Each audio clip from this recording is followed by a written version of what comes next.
Upcoming సినిమాల్లో most interesting movie కల్కి 2898 AD. గతంలో ఇండియన్ స్క్రీన్ ఎప్పుడూ చూడని రేంజ్ మల్టీ స్టారర్ గా ఈ సినిమాను ప్లాన్ చేస్తున్నారు makers. Pan India super star Prabhas తో పాటు నేషనల్ ఇమేజ్ ఉన్న చాలా మంది టాప్ స్టార్స్ ఈ సినిమాలో నటిస్తున్నారు. ఇది చాలదన్నట్టుగా ఇప్పుడు గెస్ట్ రోల్స్ కోసం మరికొంతమందిని రంగంలోకి దించుతున్నారు మేకర్స్. ప్రభాస్ హీరోగా తెరకెక్కుతోన్న సైన్స్ ఫిక్షన్ డ్రామా కల్కి 2898 ఏడి.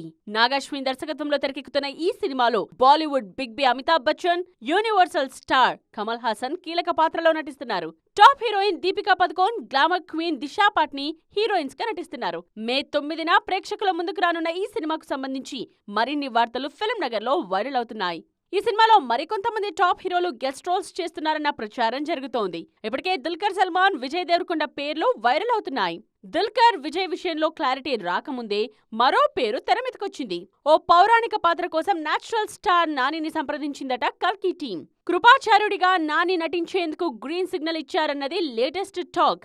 నాగితో వైజయంతి బ్యానర్ తో మంచి రిలేషన్ ఉన్న నాని కల్కిలో ఛాన్స్ వస్తే నిజంగానే నో చెప్పరంటున్నారు ఇండస్ట్రీ జనం. తాజాగా ఈ లిస్ట్ లో ఎన్టీఆర్ పేరు కూడా వినిపిస్తోంది. ఓ పవర్ఫుల్ గెస్ట్ రోల్ ను తారక్ తో చేయించాలన్న ఆలోచనలో ఉన్నారట దర్శకుడు నాగి.